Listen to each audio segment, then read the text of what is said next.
All right, this week we have the pleasure of interviewing Brena Slater, the president and CEO of Safe Children Coalition. Brena has been in the system working with child welfare for over 30 years. She became CEO about 6 years ago, and she leads a really large organization, as you will hear, serving 3 counties in our area. She's turned into quite the leader, and I hope you will enjoy this podcast as much as I did.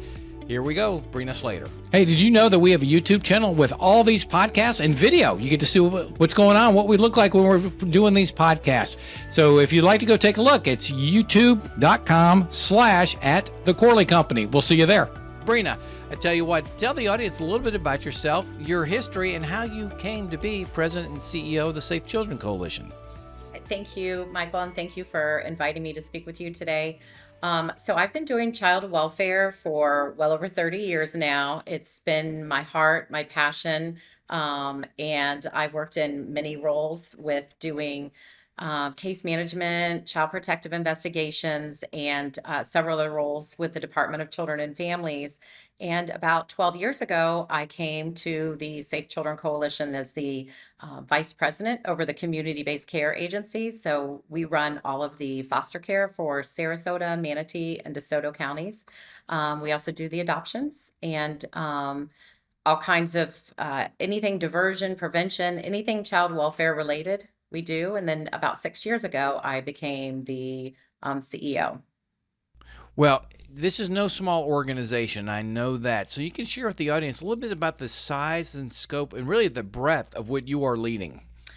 So we're about a $60 million a year organization. I have 300 staff that work in multiple different programs. So besides doing just the Department of Children and Families function of the child welfare piece for adoptions and foster care, we also have several other programs that are in the community. We have a shelter, the Safe Children Coalition shelter, that's for teens between the ages of 10 and 17. And we have counseling in the school systems. We have a program called HIPPY, which stands for Home Instruction of Parents of Preschool Youngsters. And, something really unique about that program is our parent educators and parent advocates. Their role is really to get young children prepared for kindergarten, but our workers were either hippie children or hippie parents themselves. So really they have the experience, that life experience, which is really, really important. We have Schoolhouse Link program, which is for homeless youth through the Sarasota County School Board. And we serve anywhere from 9 to 10,000 children a year. Big majority of those in our diversion and prevention programs. When an investigation is called in for abuse on children, we go out to the homes to try to mitigate them being removed from their homes and refer out for services. Yeah, and so not only is this a very large organization, as we just heard, but it's doing really challenging work. And so you find yourself 6 years ago as the leader of the organization. When you came in, did you have a leadership philosophy, or what is your leadership philosophy, and how do you approach it? Right. Well, I definitely very mission driven. I think that since it's been my life work of working with children and doing child welfare, that's my number one feeling. Also, really having a trauma-informed organization. I think that it's important for not only myself, but our staff also. We are dealing with, children and families and their vulnerability. And we want to make sure that we are meeting them where they are and that we're being very trauma-informed about their situation that they're in. Some other things, ethical, data-driven, things that are really important. Data tells a story. It's, not about meeting a measure all the time, but, if children are seen more frequently, if parents are engaging more, if our, workers can engage them, it's hopefully will mitigate, if their children have been removed, it will hopefully help them, get their children back sooner. Or if we're trying to mitigate them being removed from the home, engagement data is such a huge, huge piece to the work that we do. And is that something you had to implement when you came in as CEO, or were you already data driven? Because that is not easy. People hear the term data driven, go, "Oh, that's easy," but to do that is not as simple as saying we're going to start counting things. Right. We have a lot of federal and state and county metrics that we have to meet. So part of it is definitely the law that we have to, abide by. And, really having good data really informs us of how well our organization is doing. And it always can help us improve. Everyone wants to improve the work that they're doing and improve outcomes. So we've definitely increased our, data packets. Being very transparent is a huge philosophy within our organization. Um, we make sure that all of our information is online on our website, all of our metrics, our data packets, basically, anything that we do within our organization, we want to make sure we're being transparent to the community, because community support is huge. It's so important for us to have the community buy-in and community support. Ah, very good. And so, one of the hats you wear as CEO is you've got a board of directors. And I'm curious how, and every time I talk to a CEO or executive director, it's this topic of how do you manage, how do you work with your board of directors. So I'm curious, how do you work with your board? How often do you talk to them? So I have an amazing board of directors. I'll put that out there. We were fortunate when our organization made a shift 6 years ago when I became CEO. We were very fortunate to be able to build a new board of directors, and which was nice because then we really wanted our board of directors to look like our community. We've had foster parents on our board of directors, adoptive parents on our board of directors. And then we also, of course, have attorneys to deal with anything that's legal. They have that perspective. CFOs that have the financial backing. So for me, really we have board meetings every other month, but we also have committee meetings every month, which are so important to have your, finance committee and your audit committee and um, our philanthropy committee, several different ones. So, we're able to, I think, communicating regularly. I meet with my board of directors every month and, I mean, my, chair. So I meet with him every month and then, our board meets every other month and then committees really do the work in the community. But I think really engaging that strategic partnership between a board of directors and the CEO, making sure that they understand their fiduciary responsibility, understanding the governance of the organization, and really, the boundaries that the, CEO is the one that's really running the operational part of the organization. And, having a lot of education for board members has been great. We do a lot of trainings for our board members, really helps them, understand because, with an organization like ours and dealing with, a lot of government, state, federal, county contracts, you want to make sure that, that there's a good relationship between the board of directors and the CEO and the organization so that so we're really having amazing outcomes. Well, it sounds like you've been very intentional on placing people on the board that can help the organization. You said it's evolved over the past 6 years, and you know how to engage them. But you said something was really interesting too. You constantly educating them, and particularly on their roles versus your role. And and what I've seen and found is whenever a board's overstepping, it may be they just don't know not to overstep, Right. and nobody shared that with them. Right. And I think those conversations are good. It's part of our new orientation, new board member orientation. So something else that we do that I didn't tell you is we bring new potential new board members on. We bring them on one of our committees first. And we have a consultant, our corporate secretary, Christy, who's amazing, has always says, you always date before you get married.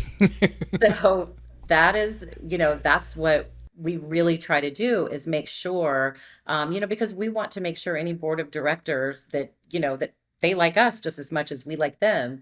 So, and understanding that how somebody's going to perform as a committee member, no matter, what committee on is, helps us to decide, is that somebody who, we want on our board. So, if they're engaging on a committee, they'll probably be engaging on a board. So that's part of, I think, our strategic plan within our organization to make sure that our board of directors is amazing in every way. So, Well, that is brilliant. There are very few organizations that do that, and those that do use that committee as a proving ground really have strong boards. Yeah. And so, how long will you expect them to be on a committee before they could ascend to the board?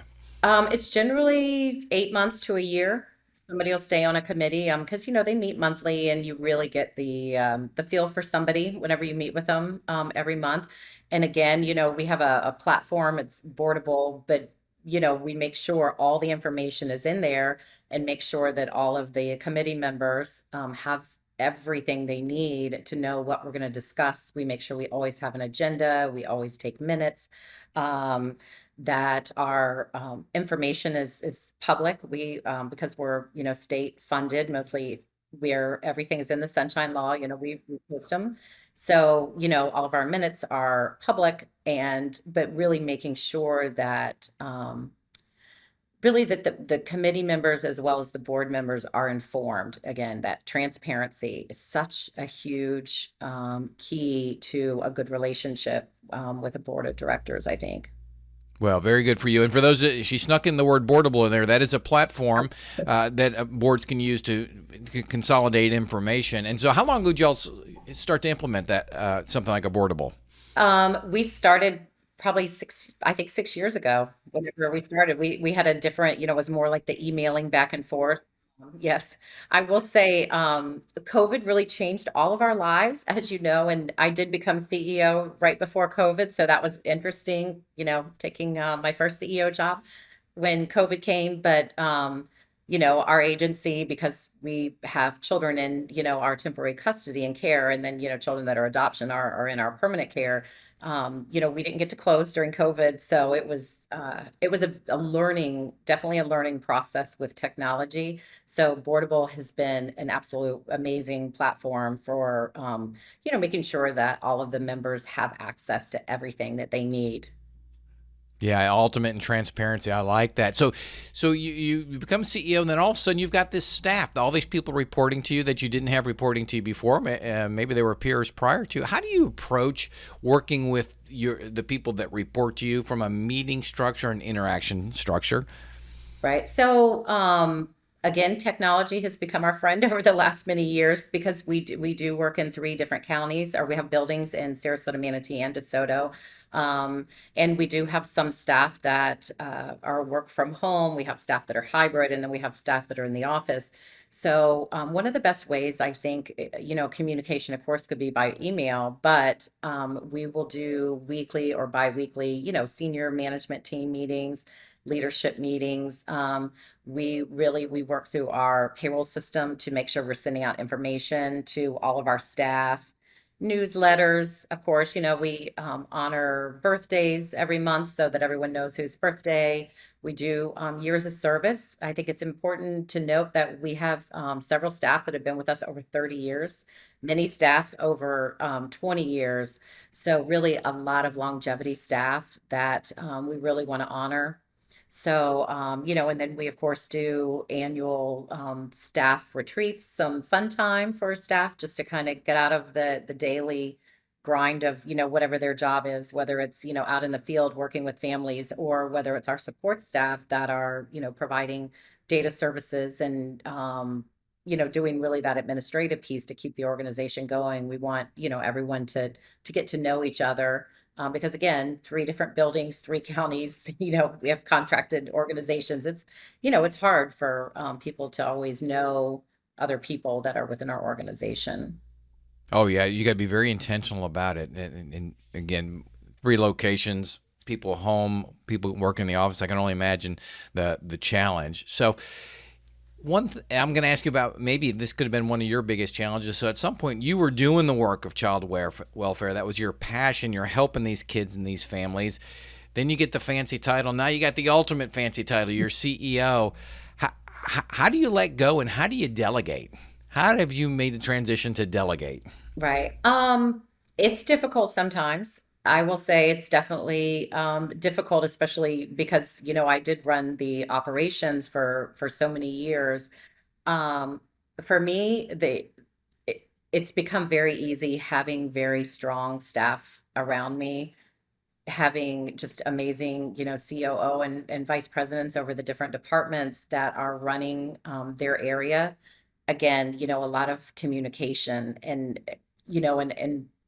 it's difficult to take that step. I mean, it's difficult to, let go. Because again, it's my passion. It's what I love doing is being part of the children and families and, really taking a step away and having to just hear about the stories, not be involved in them anymore. It's definitely a leap. But I feel good about it. I realize the difference that I can make in my role now that that I definitely have a different seat on the bus that is driving, and it's a good. I think it's a good transition. It was good for me at the time, and I think it was good for our organization at the time. Very good. Lots of And change.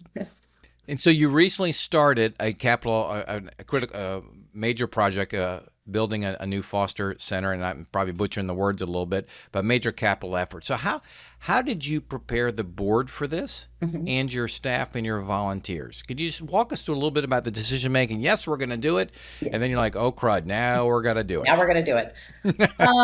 It's a new shelter.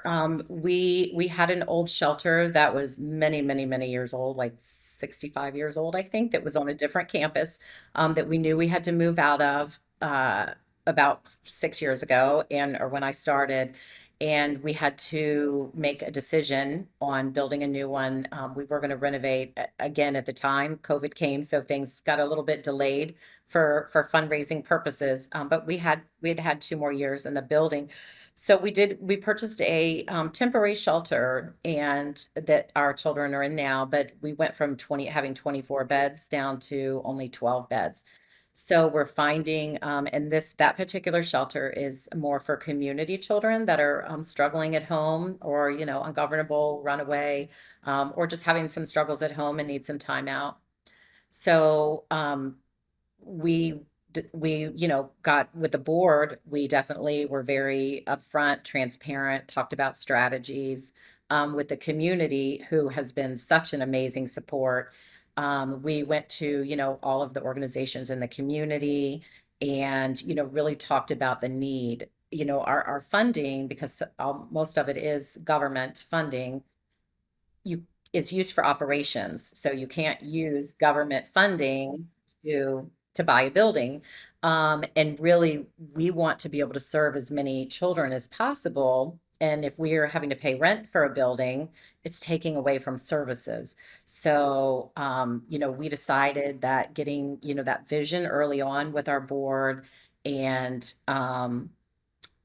just getting the strategic plan in line, waiting to, figure out when's the best time. And about 2 years ago was when we started doing kind of the quiet phase of our capital campaign. Of course, the price has gone up millions throughout the time. First it was going to be less, and with the price of everything going up, and then supply, demand, and things like that, it definitely went up. But I'm very happy to say, we did announce the public phase of it in December, and right now we're at about almost 8 million of our $9 million campaign. So we're getting really, really close to hitting that goal. We have broken ground, and we're starting. We're ready. We want to expand for the children that we serve. The new shelter is going to have single rooms, which is amazing, because our old shelter had more like dorm styled rooms. And, we want kids to have their own privacy and, their own room, and, sometimes, they're required to.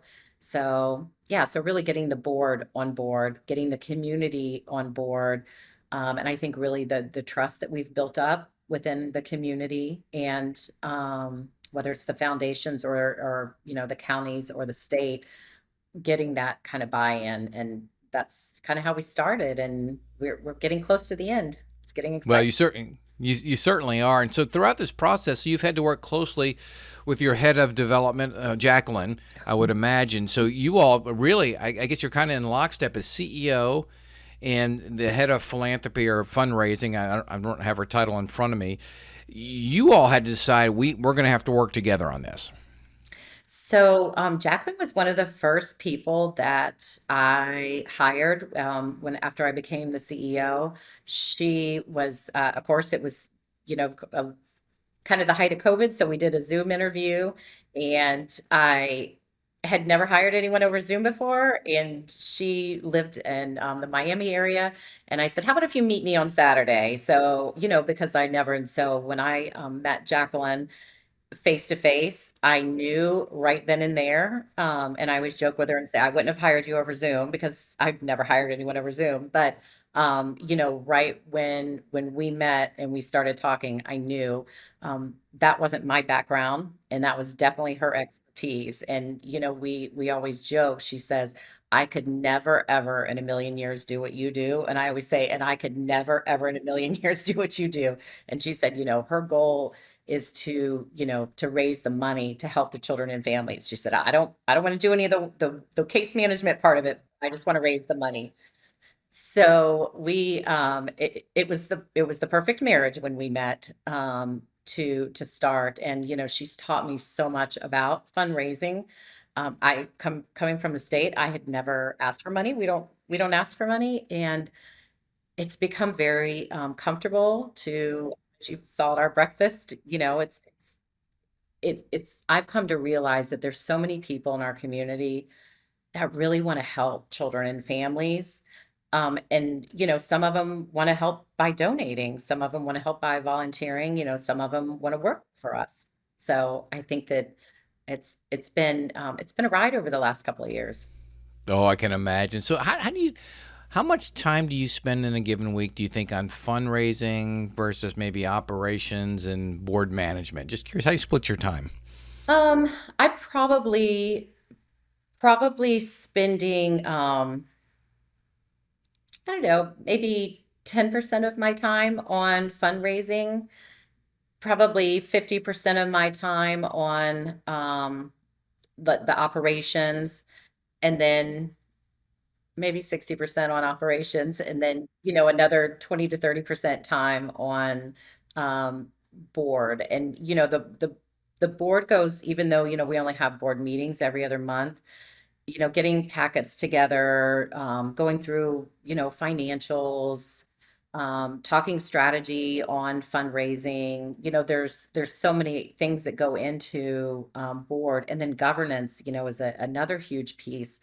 Our policies, procedures, bylaws, making sure that we as an organization are following through with everything that we're required, by law or statute, but also as wanting to make sure that we're the best organization we can be.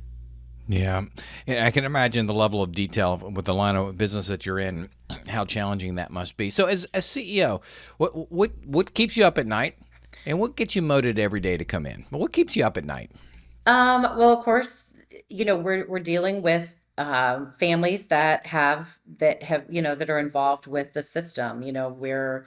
Um, we're dealing with high risk teens sometimes. We're dealing with, young children that we're trying to keep in a safe situation. And, at the end of the day, we can't always predict behavior of what happens in the future, but it's definitely something that's all on my mind, making sure that children are as safe as they can be, but that they're always in, the best place they can be. Family connection is such a huge thing. We've had a lot, and this isn't just this job, but throughout my career, so many teenagers that I've worked with over my life, the day they turn 18, they want to go back to their mom and dad.